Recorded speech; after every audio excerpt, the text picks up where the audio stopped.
Welcome to another exciting episode of the Fast Performance Baseball Podcast. I'm your host, Cole Thomas, and today we have an extraordinary guest for you, Joel Raether. Joel is a managing partner at Fast Performance and serves as a performance trainer for Fast.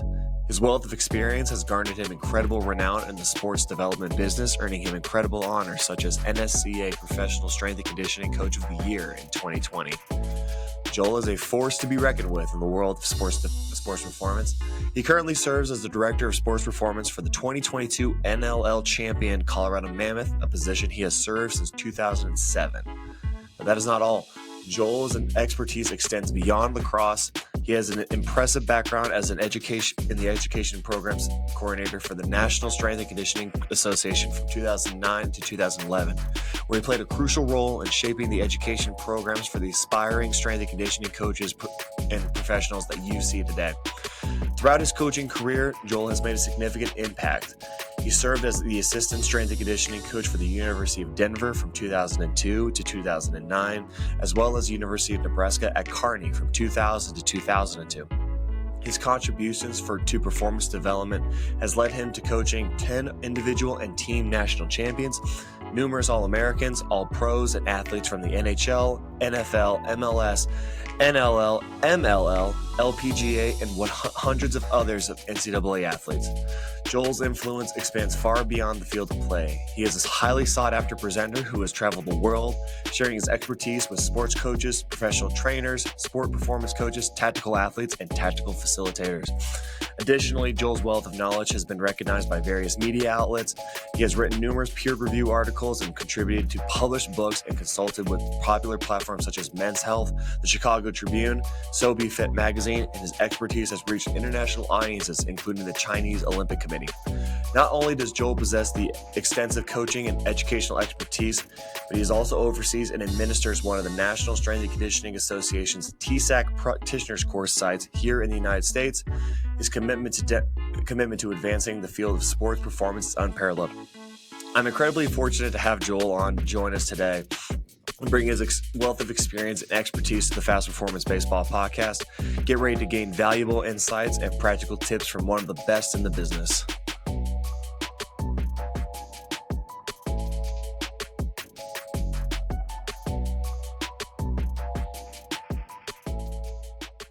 Joel, thanks for coming on the show. Happy to have you in here. Yeah, man. Thanks for having me. So for guys who I'd be shocked if, guys who don't follow this podcast don't know who you are since you're pretty all over the place. Can you give like a guy's rundown, like who you are and, what got you into the strength and conditioning world?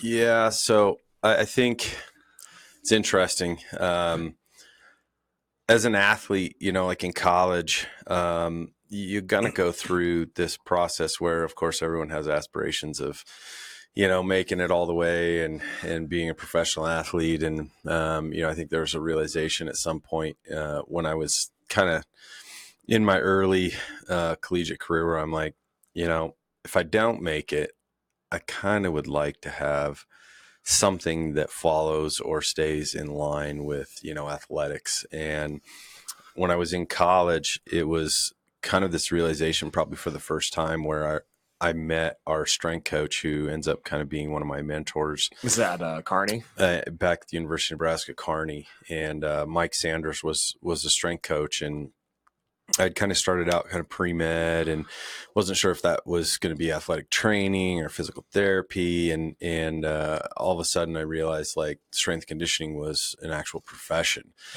And weird realization. Yeah. And there's still some that don't know that. It's definitely when you get the, you're a personal trainer and you're like, no, not a little bit above that. Not really. But there are components of a person training people. So I suppose, whatever works for you. So that's where kind of it started for me and began working towards that a little bit, recognized that at that time, which kind of shows my age a little bit, that there was such a small market for it. And you realize that realistically, most of these private facilities, like, where we sit today and stuff like that, really didn't exist. And so most of the jobs either were in collegiate settings, which were probably very few and far between at the time. You're going to get into like a health and wellness type setting where you might be in something more clinical, and that is going to have varying degrees of variability as far as what that might look like, or you might end up being more in a personal training role. And so I definitely knew that I wanted to be more on the sports side of things. And I was fortunate. I went to grad school. Mike had moved on at that time, went to the University of Denver. And as luck would have it, he became the head strength coach right as I kind of finished grad school. And so there was an opportunity for me to try and kind of follow in his footsteps a little bit, and became an assistant strength coach there. Did a graduate assistantship at Kearney, and fast forward 20 years and here I am now. And it's kind of crazy. It's been in about 10 years or so in a collegiate strength conditioning environment, and recognizing that you're going to be limited a lot based on where you are. Obviously, there's a very few amount of people that make what I would consider to be respectable money in the college game, Right. unless you're in, Power 5 kind of situations in football or basketball. And I just was never someone that wanted to like chase jobs, and you're just going to be at one place for 2 to 3 years, and then you're going to have to move, and that just never enticed me. And so I kind of stuck it out there, and along the course of that time, working with men's lacrosse while I was at DU, whether it was just that we started out of that recruiting process, we started having really good players that were moving on and playing professionally. And Bill always helps. Yeah. And so when the Colorado Mammoth had an opening there, somehow my name got thrown in that hat, and I was fortunate enough to get that. Now, fast forward 15 years, and I've been with that team ever since, and that role has evolved, and kind of through the course of that time, where I worked a little bit more through the National Strength Conditioning Association, worked in the education, kind of started moving out of the college setting into realizing that, if I was going to continue in strength and conditioning, that I kind of wanted to be able to have a little bit more say in how I was going to go about things, which then obviously evolved into more of a private sector type situation. And now here at Fast Performance is kind of my third iteration of being in a private setting. A lot of successes and failures in there, and it's always a work in progress. But throughout the course of that time, obviously, your network and things that you do kind of expose you to different opportunities. And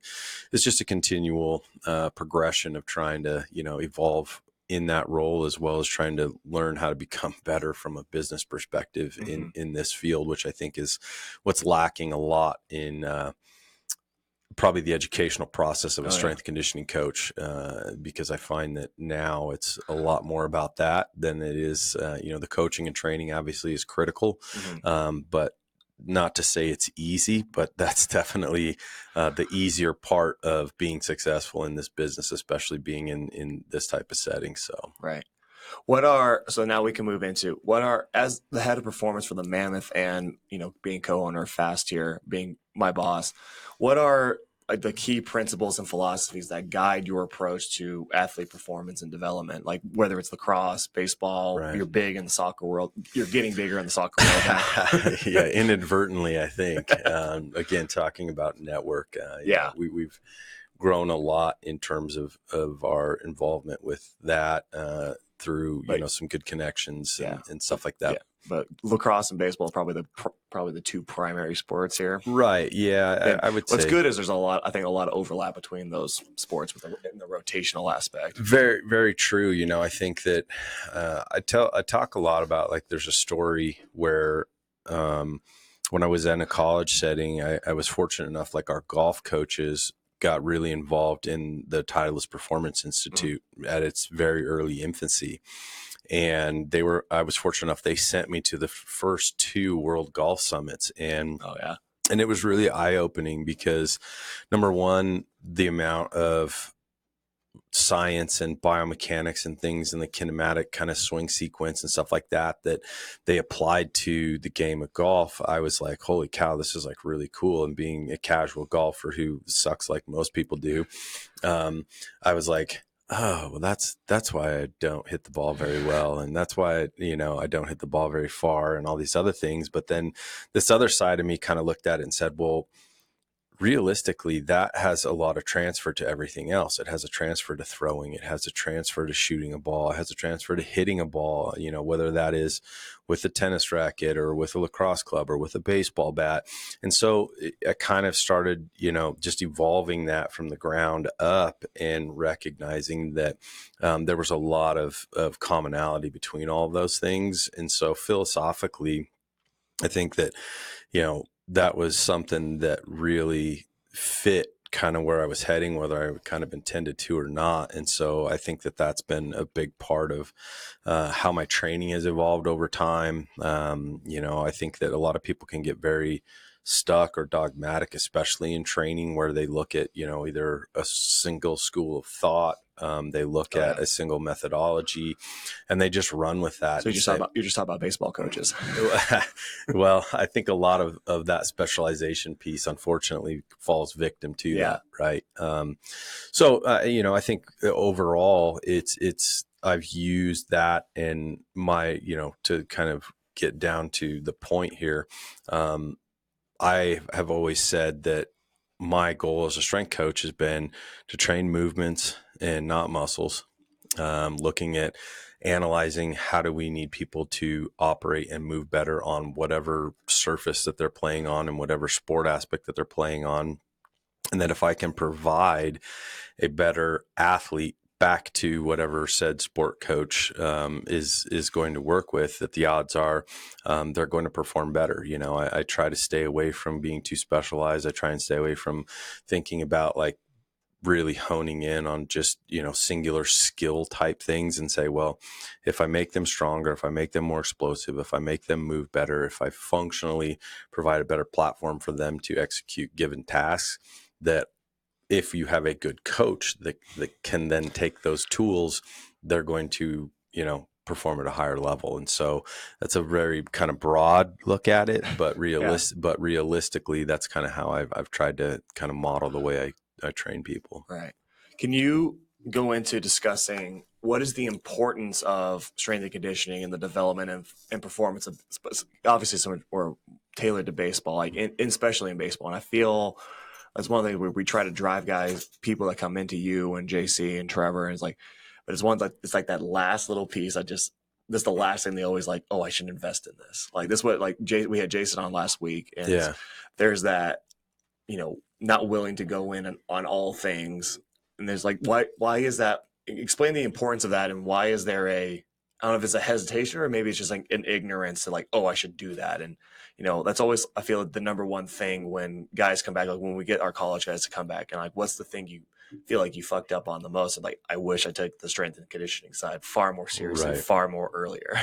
Yeah. I think that what we see a lot of is, especially with, if we start like looking at high school players, is that they are willing to put so much emphasis towards the developmental side of hitting or throwing or whatever, right? And so they'll come in, they spend time with you, they spend time with our hitting coaches or whatever else, and they'll, go through hundreds, if not thousands of reps of things, and we're fortunate that we have all types of abilities to analyze, that stuff from a tech perspective and that type of thing. And there's a rate limiting step in there, right? Which is like, you're going to continue to improve to a point, right? But it goes back to what I was just saying, which is they miss the value in understanding that same consistency on the strength and conditioning side is absolutely critical, because all of those things will have similar trajectory in growth if they invest in that side of it as well. And so you're talking about strength, you're talking about power, you're talking about better efficiency from a rotational perspective, whether that's throwing or hitting. And there's a lot of other little things that go in there in terms of improving, the way that the scap works, the way that the mobility through hips and being able to internally and externally rotate both bottom half and top half and that type of stuff. And if they only focus just on the skill side, and if they only focus just on the baseball side, then they're missing out on what actually kind of really broadens and widens that window for them in terms of maybe going from a kid who's, like, man, I just want to hit 90. And you're like, I know, but you're throwing 85. And more throwing isn't going to get you to 90. I can only clean up your mechanics so much. Exactly. Right. So I think those are the things where it's like that other 5 or 10% or whatever that a lot of kids are searching for isn't going to come from just hitting and throwing more. Yeah. And, we're lucky because I think, you guys do a good job, obviously Jason, whatever, where it's like, it's not, I think it's rare that you find, people that are more on just specifically the sports side who go, well, if you really want to get better, it's going to happen over there and not down here. Right. And so you get that support and buy-in where it doesn't, I don't think it's natural in a lot of cases, because some coaches maybe are naive to it or think that they can fix everything or what have you. And I'm like, that is such a huge part of, I think, what has helped us, like Dom is a great example. Dom's mom texted me the other day. One of our high school kids says, "Hey, Dom finally hit 90 for the first time." And I'm like, oh my gosh, well, imagine if Dom may have put a little bit more on the strength and conditioning side, because all of us saw what his potential was. And I'm like, he might be 95 now instead of 90. Yeah. Because all the tools are there. The development side physically is where he could have probably even went a little bit more. And it's not to say that is completely gone. There's a better late than never aspect to that. But for sure, had you started earlier, where would you be? Exactly. So I think that's the big one for me, is like trying to convey that to coach, trying to convey that to kid, and trying to convey that to mom and dad, as far as like what you're actually investing in. And that it's unfortunate because in our like right now kind of mentality, which is what everybody wants, the strength conditioning side isn't a right now mentality. Right. It's a it will come soon mentality, and it will only come through consistency. Right. Are there ways that and I know you're far more, there's a lot more technical things that you do as opposed to, I think there's like this traditional idea of what strength and conditioning looks like. Right. Most kids will always think about, I need to hit the big three. And I say that like, it's important to hit the big three and be really good at those aspects, but you do a very good job of like, those things are tools and they're pieces of the whole puzzle, but you spend a lot more time doing a lot more technical rotational aspects, a lot more core. So is there like, how do you tailor the programs for baseball players when they come in here? Like, what are certain things you look for? What are certain things like, I need to make sure I hit this more than I hit that? Where is our focus lie when tailoring programs to baseball players? I think that each one of them is, I usually start, like, I always talk about this, like, you're walking in the door posture. Like, what do you present the minute you walk in the door? And I talk about this in our courses all the time, that we teach, where I'm like, usually my first evaluation is the minute any individual walks into our facility. Right. And I'm going to look at your posture. I'm going to look at your gait. I'm going to look at like your limb lengths and all this stuff. And like, what does all that stuff look like? Because usually that's going to give me at least an idea of like, where should we start with this person, right? Are they long and lanky? Are they short and stocky? Are they overweight? Are they look like they're fit, whatever. And then you start kind of putting them into a position where you're going to find out if what your eyes are telling you is true. Right. And, from there, then it's like, I think of the game of baseball, you talk about big three, like you mentioned, and I'm like, well, yes, there's value there, right? When we start, we have to build a general amount of just basic strength, right? We call general preparation, and all that stuff is important. But as soon as we get past that first like 4 to 6 weeks or whatever that looks like, there's very few things that happen in sport where you're standing on 2 feet or moving 2 arms at the same time, right? And so from there, it's like all of a sudden things just broaden so far with what I do in terms of training, because I want them to be in upright positions. I want them to be in different stances. I want them to do things unilaterally, left arm, right arm, alternating, standing split, standing staggered, even single leg is, if we get to that point and that type of stuff, because that's how they're going to either have to be able to generate more force, and the way that they're going to have to be able to operate rotationally or whatever else is the transference of that force from the ground up as we move through the chain, to see higher levels of performance, whatever that looks like. So Yeah. I mean, I think that's, we can get really deep in the weeds with a lot of those things, but ultimately it's like you're starting basic and then you start to really broaden that out a lot more as they actually start adapting to some of the things that you're doing, and then really start kind of throwing a lot of different things at them. Right.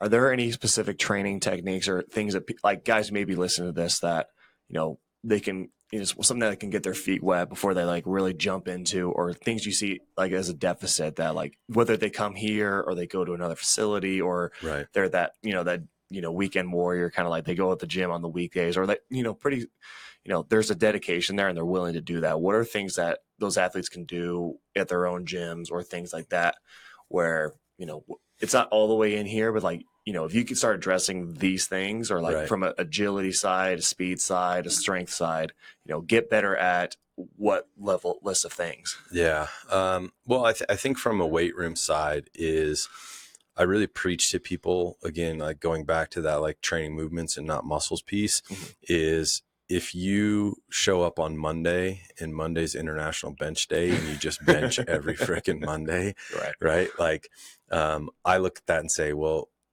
I'm thinking of that as an upper body push, right? And I'm like, I want to make sure that if we're going to do that on a Monday every single time, that it goes from a straight bar to a dumbbell, it goes from 2-arm to, alternating arm to a single arm, to like changing up the way that happens, so that we create a better platform of stimulus, and that stimulus in itself creates a higher ability for the body to adapt. And the same thing goes for squatting, right? Like it's a squat pattern, but how do we load that pattern? So can you bar squat? Yes. Can you front squat? Yes. Can you goblet squat? Yes. Can we do them at different speeds? Can we, all these other things. The last thing that I ever tell, especially any of our younger kids when they come in, is like, I could care less. I mean, how much you squat. And even though we get so much of that kind of like ego driven stuff with young kids, or like, oh man, like, I need to lift this and I want to lift this, and so benches this, whatever. And I'm like, none of that really matters. I'm like, if you're laying on your back doing a bench press, I'm like, in most sports, if you're in that position, you're probably in a bad position to begin with. Right. So let's find ways that we can create better things that are going to be more. You made me think like, what's a sport where lying on your back is a good position to be in? Yeah, exactly.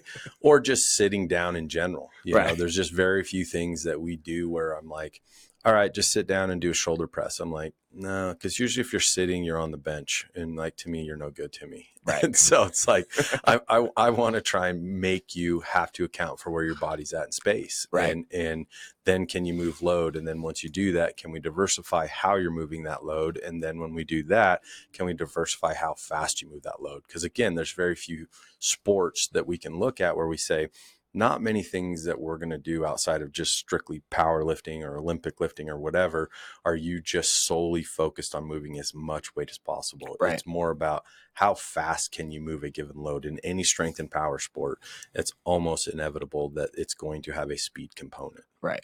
It's kind of like I get all the time with some of our athletes. I walk in, I'm like, well, what's your lifting look like? And it's like, I hit, today was legs. And I'm like, what'd you do for legs? I'm like, oh, I did like 4 sets of 12 and all that. I'm like, all right, I know exactly where he got this shit. And this is like bodybuilding.com forums. And so I go in, I'm like, but it's like what you're asking is like, are you training the muscles or the movements? Where I go more like, are you trained to be a bodybuilder or are you trained to be a baseball player? Yeah. Yeah. And that's the other part of it too, right? It's like, you see so much of that, which is like just training to get bigger, and you're losing sight of why are we doing these things, right? Like what's your actual goal while you're in here? And so I think there's a process I find as we go through this stuff, which is like getting kids to understand that. Leo's a great example of that, where he's so one of our sprinters that's in here, and he's solely focused on. He's like, well, do you think I can deadlift more now? And I'm like, and I literally just follow. You say like never answer a question with a question. I'm like, well, do you think it made you faster? And he's like, well, I don't know. And I'm like, well, if it doesn't make you faster, then that's our only goal here. Right. The only thing I care about is, are we doing things that are going to help you improve your ability to run faster? Yeah. And if it doesn't, and your squat goes up, then there's no point in your squat going up at that point. Like, we have a relative amount of force that we're trying to be able to get you to generate. But if getting 20 more pounds on your squat doesn't make your 100-meter dash go down, Right. then all we did was up your squat, and we didn't improve your performance. Yeah. It's like I give guys the analogy all the time. It's like, everyone's like, how can I get bigger and stronger? I'm like, that's cool and all, but where, there's always the limits, right? Like, you're training for the sport. Like, is Arnold back in his prime? Is he going to throw 95? Most likely not. No. Like, you look at Brian Shaw, Colorado guy, 4-time world's strongest man. Yeah. You put him on a mountain, that's got to be just a recipe for disaster for a guy, because he doesn't train. That's not what he trains. Exactly. Yeah. It's specific to what you want. It's like, I don't know how many times, and I did it this week already, where I was working with, some of our soccer kids, and I'm trying to get them to move faster. Right. And we have a 17-foot banner in our facility. And like, every now and then I'll just like turn around and just like look at it. And they like look at me, and the banner says, train fast, move fast, or, Right. Train slow, move slow type thing. And I'm like, that is the most simplistic statement. And yet at the same time, it is also entirely true, which is based on the way that you train will be the way that you perform. Right. So, yeah. So can you talk about utilizing the strength stuff that we use, and how that you can use that to an approach for injury prevention and rehab in your training programs? Because I think that's another piece that a lot of guys, it's where they don't realize it until it's too late, when they're, you're weak as shit. You're playing 300 games over the course of a spring, a summer, and a fall, and then you're burned out by the end of the fall, hopefully, and then you're just worn down. It's like, but you're 165 pounds soaking wet. You're not big. There's no muscle definition. You put on 80 plus, 100 plus innings over the course of the year, and you're wondering why you're hurt. It's like, but have you added that strength side to that? Have you added that, sports performance training into your protocols? And they go like, no. Like, how can strength work in the injury prevention and rehab system? Well, I think as hard as it might be, the one thing that I just, it's almost nauseating to some degree from the coach perspective, is being diligent in all of the things that you do in terms of soft tissue, in terms of mobility, in terms of all the little things, that even though there's a lot of days where I'm like, yeah, man, like I don't want to go through doing mini band work and glute work and ankle series and all these other things. And yet it is almost just a mandatory piece or a non-negotiable. I'm like, I have to make sure that we're staying consistent with those things, because I know they're not doing them on their own. No. Right. And all of those small little ancillary pieces become the little caveats of how we try to sustain better health overall, like globally, but also tissue quality, mobility, right? Ability for us to recover a little bit better, and just maintain that all of the stressors that they're going through, which unfortunately are repetitive and at high volumes and things like that. That's where if you lose sight of those things, I think you're gonna see more of those soft tissue injuries come up, whether that's rotator cuff, whether that's, elbow strain, whatever, because as you look through the kinematics of those repetitive movements, like all of that stress has to go somewhere. And if we start getting tight in one area, we're going to see compensatory things happen in another area in order to for the body to try and figure out, like, how do I continue completing this task that you're asking me to do? Because now if I can't get to a layback position or I can't rotate effectively, then we're going to see that travel one way or the other in the chain, and stress is going to increase in another place. And so those are kind of like ticking time bombs, where you just see that if you don't maintain, that diligence to those things that you can identify, obviously within rotator cuff, internal, external rotation at the hip, same thing at the shoulder, what have you, they'll find it. Those things will find their way into causing problems. And the hard part, I think, within that is we are really bad at treating symptoms and not finding solutions where they stem from. And so those are things where it's like, that walking in the door kind of comment plays into that. Well, if I see a kid that walks in and I'm like, well, I can tell, like JC's kid comes in yesterday and wants to do speed work. And I'm like, your hip mobility is trash, Yeah. And I say that because I tell that to his face. I'm like, if we're going to get faster, I already know the rate limiting step within your ability to run faster really is not just sprinting more or whatever, although that helps to an extent. It's going to come back to mobility.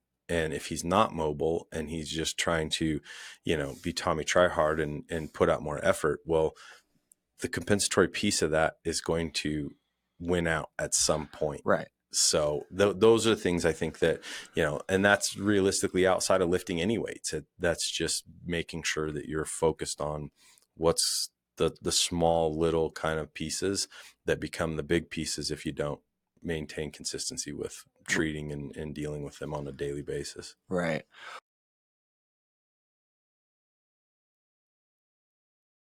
Before we continue, I wanted to take a moment to express my gratitude to all the incredible listeners who tune into the Fast Performance Baseball podcast.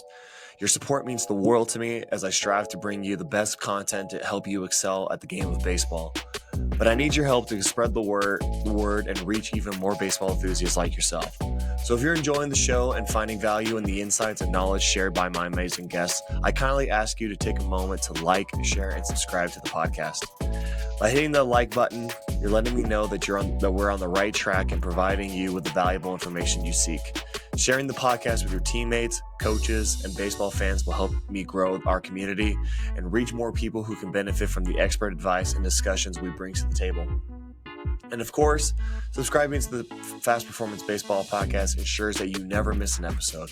You will be the first to know when I release new episodes, training tips, and game-changing strategies that will take your baseball performance to new heights.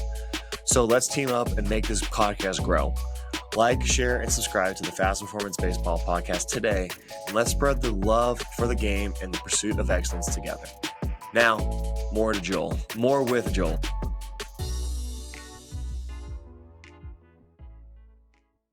So one thing I want to discuss with you, and I think this is something I've been getting really big on with our guys, is that mental preparation, the mindset. And that's something you and JC, I've really noticed you guys doing this in the last half year, maybe a little bit longer, is adding that mental component to the training you do, like with the, with the lights or the, the tests on the wall. Like, sure. Yeah, you can describe like what they're called and all that. They're escaping my mind right now. But like, yeah, in the middle of sets, like, hey, go over to the wall and do this mental test. And how can you slow down the process while you're gassed? Right. Yeah. So I think that we look at a lot of that stuff, and it's understanding that the visual system is such a huge part and a huge driver in so many things that are going to be object oriented, whether that's a baseball, whether that's a soccer ball, whether it's a lacrosse ball, or whatever, right?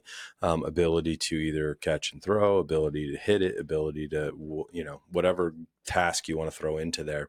And so it's something where I've done a ton of work on the whole like visual system, understanding how the visual system drives the vestibular system, and that successes and failures, especially in those instances, I usually try and like package that where I'll ask an athlete to be like, well, what's the difference between the ball going in the net or not? And I'm like, it's this much, right? What's the difference between being a strike and a ball? Well, it's this much, right? And I'm like, I utilize that as a way to get them to understand that our mission as we're trying to employ training and strategies and improvement and everything else isn't to sit back and go like, man, I got to get like this much better. I'm so far away. And Right. I'm like, no, some of these things that we're going to do in terms of the mental visual acuity, operating maybe a little bit more under stress, being able to narrow our focus,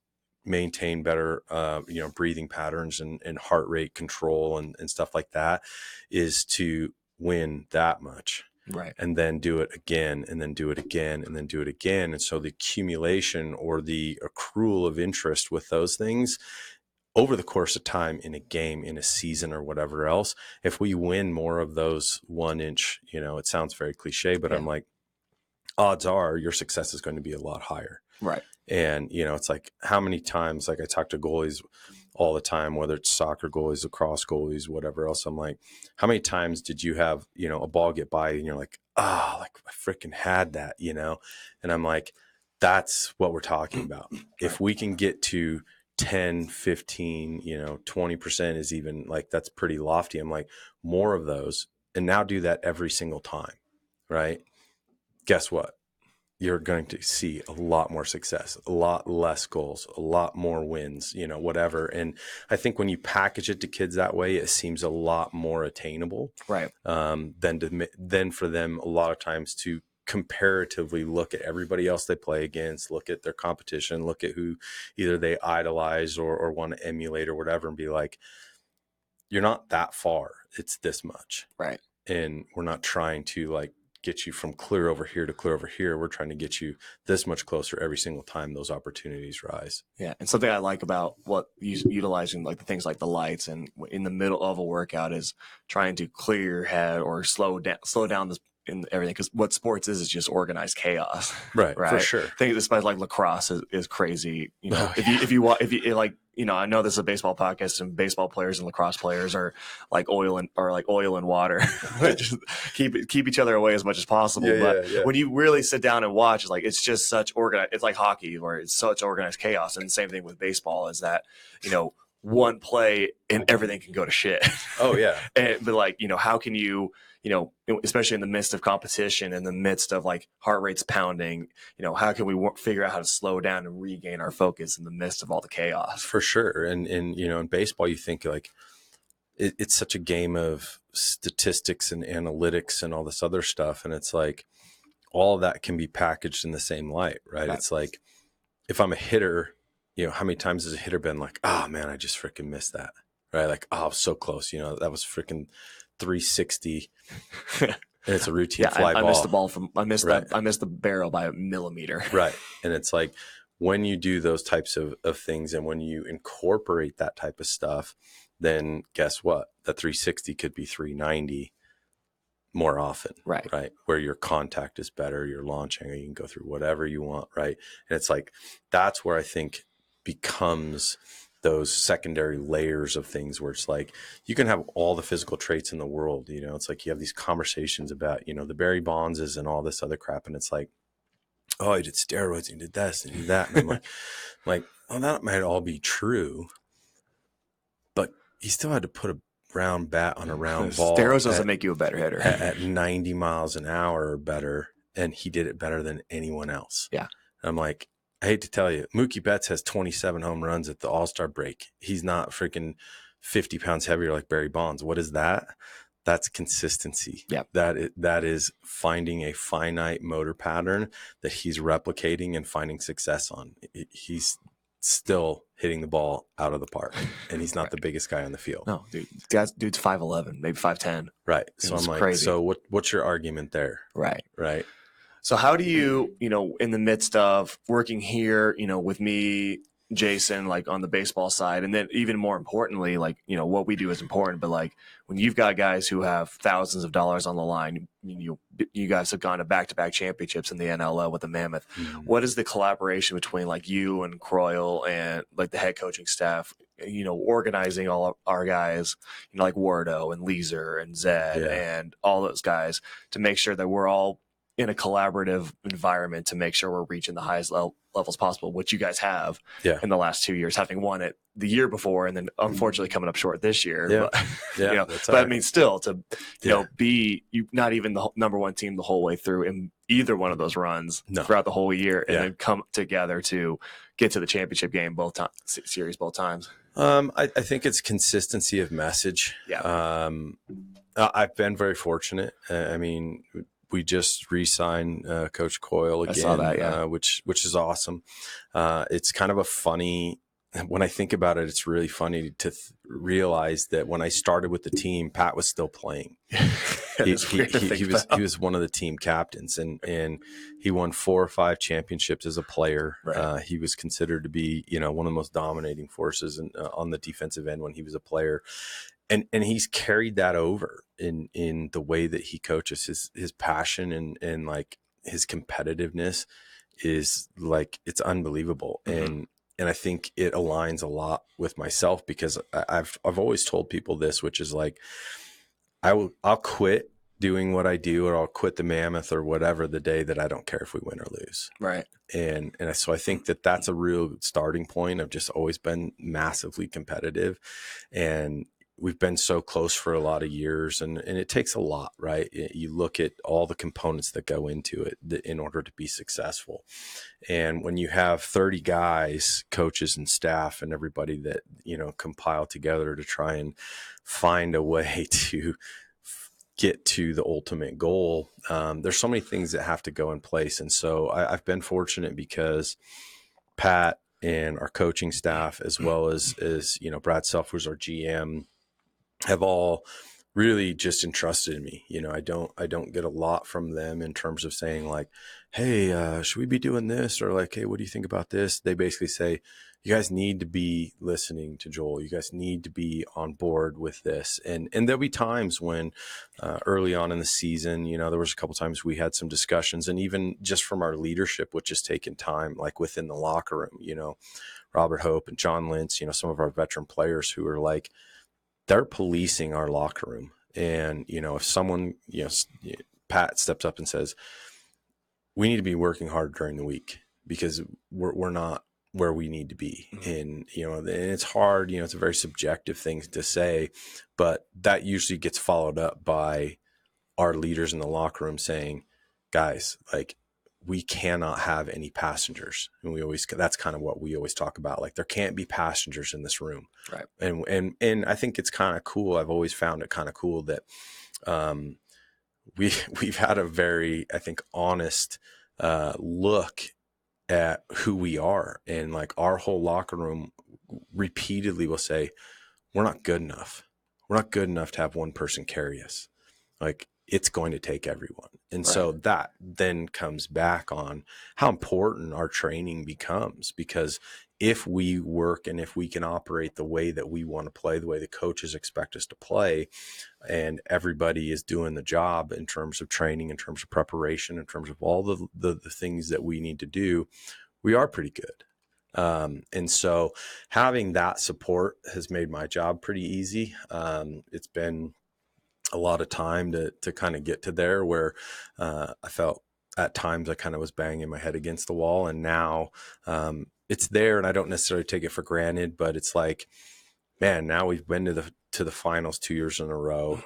We take it to the wire, we win one, we lose one, and now it's like you come back, and it's kind of, I'm interested, especially looking now this year, where it's like, very honest about how I look at that. This year was really challenging with our injuries, and it's probably the worst I've ever seen. A lot of just unavoidable stuff that, the game, it happens within the game. And it just was our year, unfortunately, to experience that. And we found ways. And I look at this year and go, man, we were 10-2 at home, and we were not 10-2 on the road. I don't know what our record was, but it wasn't great. And so it's like, to value the length of the season and understand how critical winning is during the season, because we know how good we were at home. It's like, things could be a lot different if we can understand what game 3 in December looks like for us, and know how important it is to be prepared and to do the work and to show up ready to play. And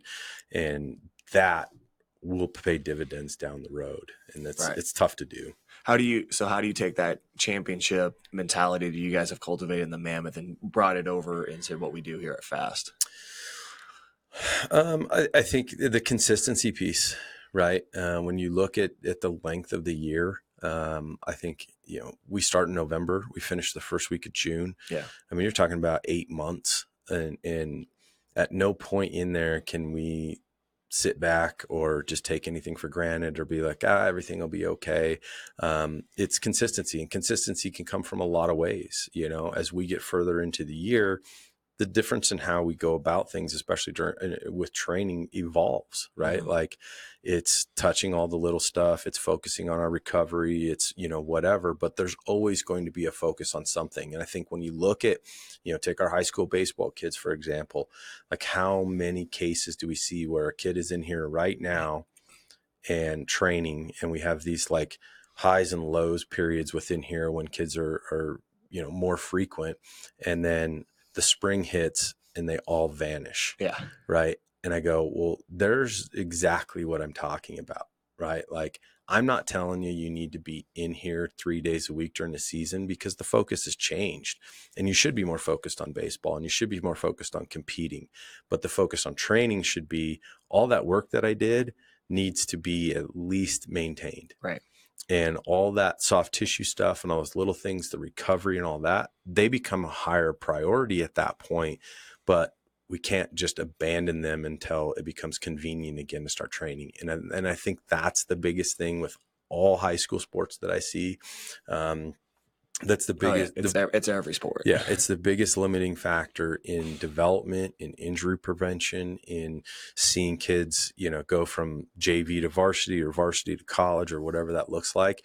That little bit of extra that you're trying to ask them to commit to can mean the world to them as they go down the road. Just better experiences, more successes, potentially to see the field more often, or, just depending upon what their goal is to, continue playing at another level. Right. It's like I think like we're 4 or 5 days after the draft was finished up in here. And, you think about all those guys who were taken in the top 4 or 5 rounds, and it's exactly what you're talking about. It's like, how many of those guys, when the spring came around, they stopped doing their development stuff. They stopped doing their strength stuff. If they had, like, especially the high school guys, and now especially the college guys, like, and the college guys, a lot of those guys are really different, where they have those specialized strength programs, especially those SEC kids. Yeah. Like, they have like their own weight room beyond just sure. the football weight room, and there's a dedicated person. So like you can't escape it. Yeah. But like of the high school guys, like, guys like a Max Clark or Walker Martin's the local kid that got taken. There's that Chase Jaworski. If I fuck up his name, I'm sorry, but the kid from Rock Canyon. Like, did they just vanish when the spring started? Probably not. Like, I don't know intimately, but I guarantee they didn't stop. If they had a strength coach, they kept seeing him. They kept going to him. They had a swing coach, they would still go to him, or a pitching coach, they'd still go to him. Yeah.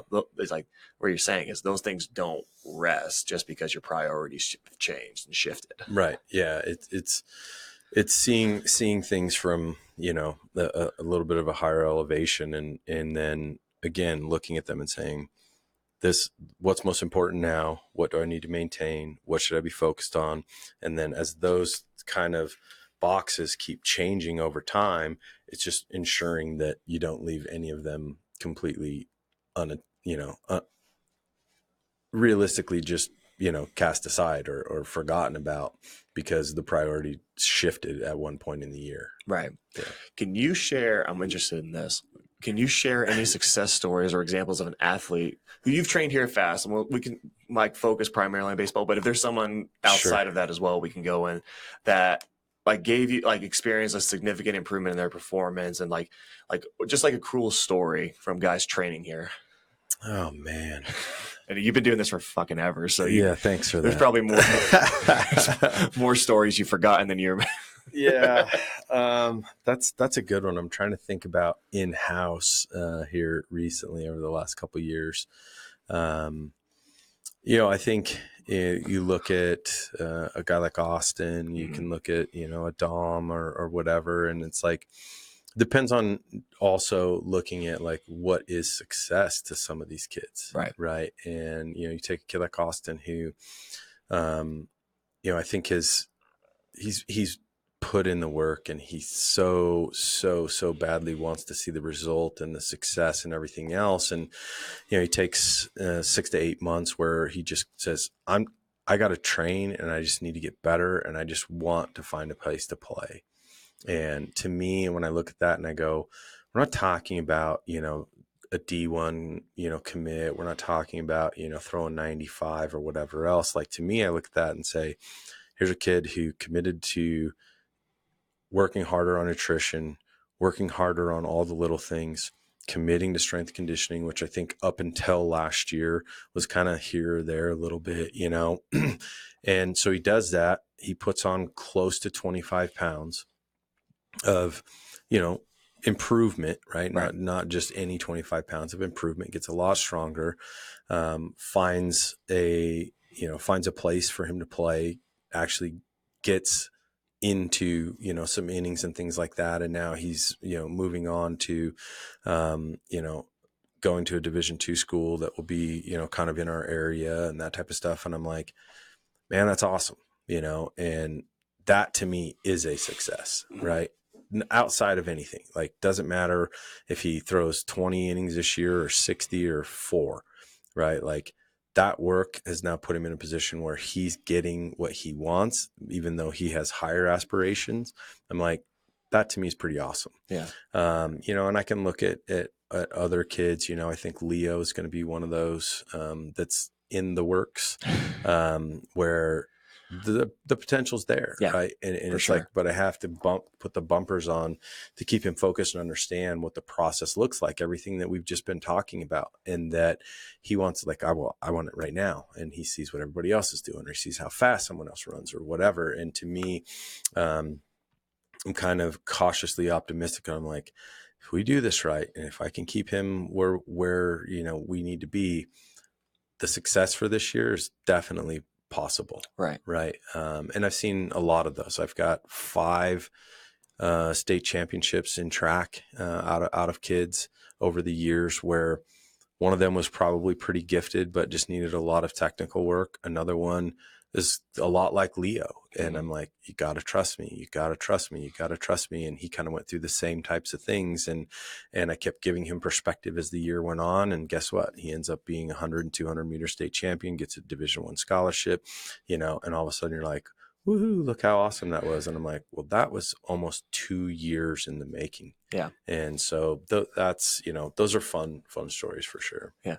Can you go into how we build, and I guess like what makes us like a Fast Performance, what makes us us, and why you maybe think we're the best that there is, like in creating a positive and supportive training environment, and how we just overall, you know, contribute to success and development with all of our athletes? Like, what maybe sets us apart? Yeah, it's a really good question. I honestly, I think a lot of it is just experience. Yeah. I think that when you look at the things, you know, my background, all the stuff that I've told you, I've been, you know, I mean, people say like, oh, like, what do you train baseball players, or you're a lacrosse strength coach or whatever. And I'm like, dude, I worked with Olympic badminton players in China. Like, I mean, I've worked with jockeys.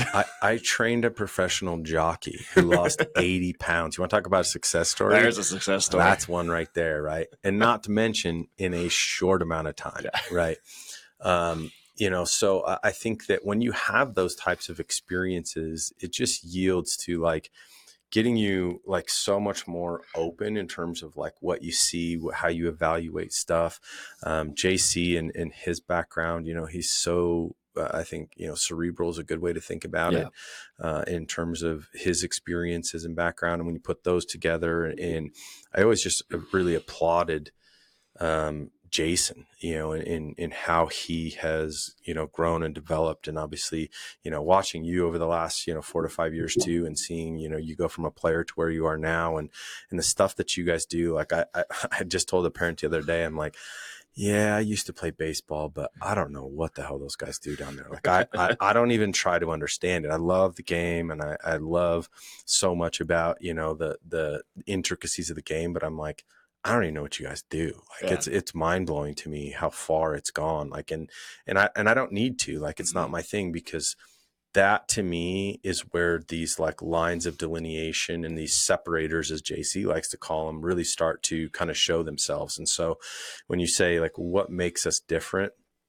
you know, I think it's easy for everyone to say that. Yeah. Right. It's easy for everybody like, oh, here's why we're better, you know, and that type of stuff. And I don't like to necessarily put that out there in that light, as much as it is that I believe that our collective kind of ability to look at athletes and understand the bigger picture of what performance actually is, and that the cohesion between all of those things, those small components that we've talked about, whether it's the visual training, the stress inoculation, the strength conditioning, the continuity between the skill side and the performance side, and all those things, the better you are at connecting all those dots and not leaving, you know, as few stones unturned as possible, the better the opportunity you're going to see for kids to see success, improve, have better experiences, and I think that ultimately becomes a culture. I walk out into the floor this morning and there's 25 or 30 kids out there, whatever. And I'm like,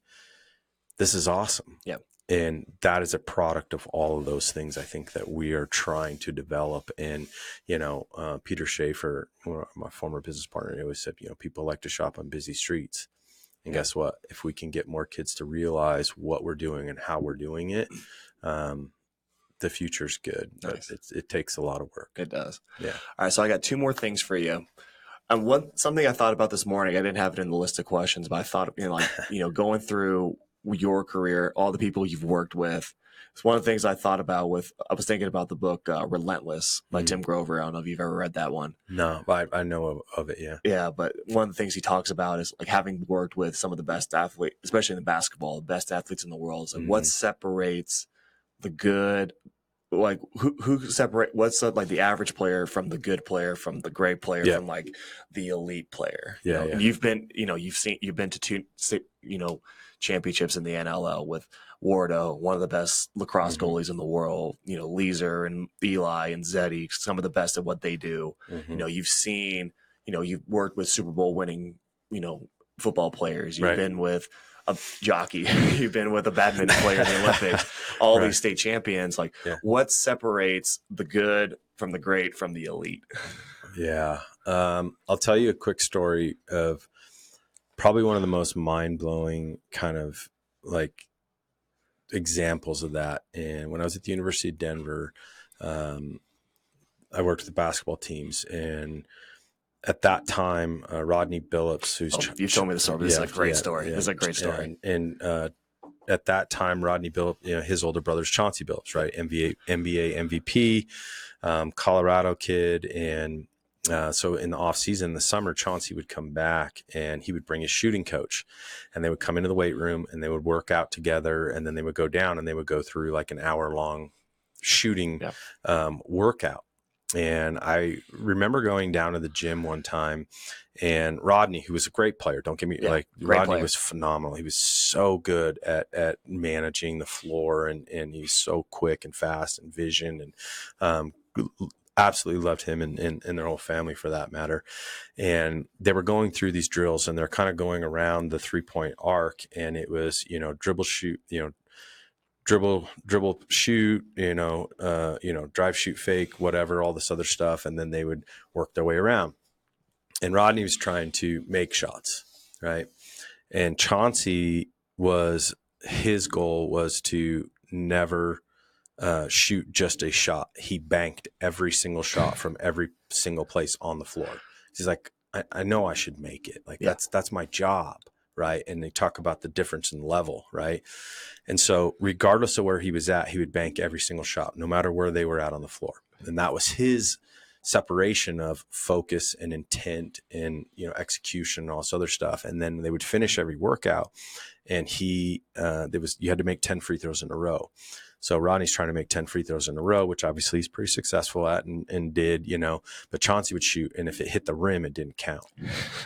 So he had to shoot 10 in a row without hitting the rim. Right. And so like that to me was like, that's why he was a 96% free throw shooter over the whole course of his career. Right. So like those are examples, right? Yeah. John Grant Jr. was the same way. Like every shot that John Grant Jr., let out of his stick, he expected to go in, and his precision of shooting was something that I've never seen ever. Right.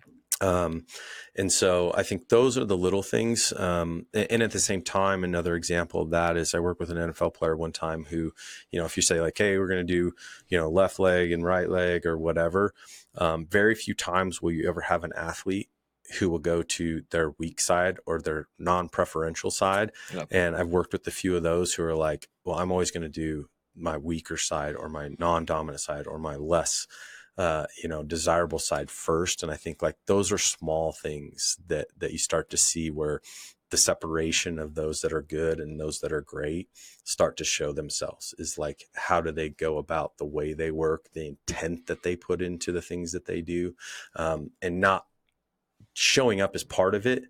But then if you want to be good, it's how hard you work.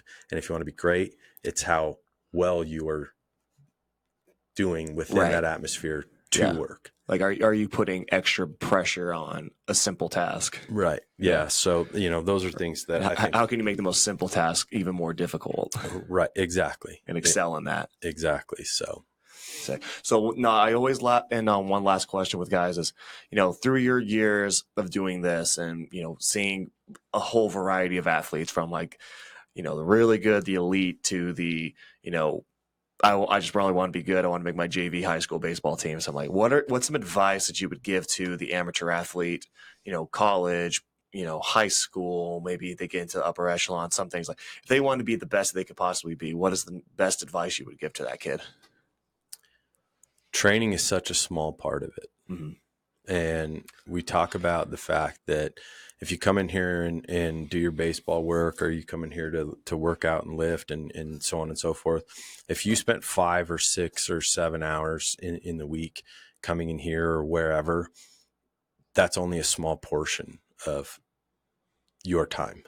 And what you do with the rest of that time will have a much bigger impact, potentially positively or negatively, right? Talking to kids about the importance of sleep. We see so much of it now with phones and iPads and things like that. Kids that come in here for an 11 o'clock workout and they're like, I'm tired today. And I'm like, why? And they're like, I was playing Fortnite till 3 a.m. I'm like, well, then I don't even think that might even be a thing anymore. But I don't think it's as popular anymore. Yeah, it's not as popular anymore. But, I can recall those types of things. And so it's difficult to get through to, young kids with some of that stuff, which is like, what do you really want? And, a friend of mine, also in the performance world would always say, I'm going to make sure I get this right. Yeah. Don't sacrifice what you want in the moment for what you want most. Right. And I think that that's a big one. And that's really difficult to do because we get inundated with so many small things. And so, I can be just as guilty of it, just the same as you or anybody else. And so that to me is a big one. It's like, how much can you limit distraction? And it's not to say that you don't have a life. It's not to say that you can't have fun. It's not to say that you can't, allow yourself to, do other things that are outside of just being like, I want to be a starter. I want to make it to college. You don't want to be robotic, but right. But at the same time is you have to win the percentages of those things where 90% of the time or somewhere in that neighborhood, you're doing the things that are going to work towards getting you where you want to be. Awesome. I fucking love that. Where can you have anything to plug, or where can people find you on social media and things like that if they wanted to reach out to you? Just look me up on Instagram, Joel Raether, and I'm pretty easy to find. Right. I have a Twitter account. I don't use it that much, but you can find me on there. You'll see that I'm lackluster at best. A lot of times I have hundreds of things on my phone and videos and things like that I constantly am shooting. I'm like, I should probably put those out someday.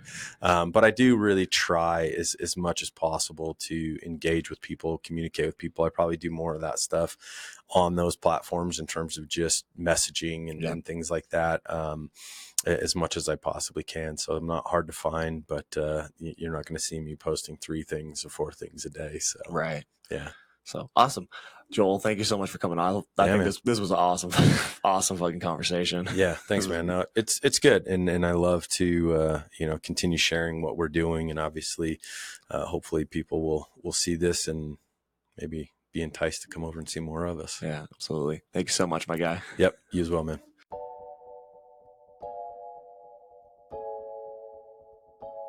And that's a wrap for this week's episode of the Fast Performance Baseball Podcast. I hope you enjoyed the insightful conversation with Joel Raether. His expertise and experience truly shed light on the strategies and techniques that you can use to propel your baseball performance to new heights. Before I go, I want to hear from you, my incredible listeners. Your feedback is invaluable to me as we strive to bring you the most relevant and engaging content. So if you have any questions, suggestions, or topics you'd like me to cover in future episodes, please reach out to me. You can find me on social media or visit the Fast Performance website. I genuinely appreciate your input. And remember, if you found value in today's episode, I kindly ask that you show your support by liking, sharing, and subscribing to the Fast Performance Baseball podcast. By doing so, you're helping me reach more passionate baseball enthusiasts like yourself and grow our community of dedicated players and coaches. So until next time, keep practicing, keep pushing the boundaries, and keep striving for greatness on and off the field. Thank you for being a part of the Fast Performance Baseball family.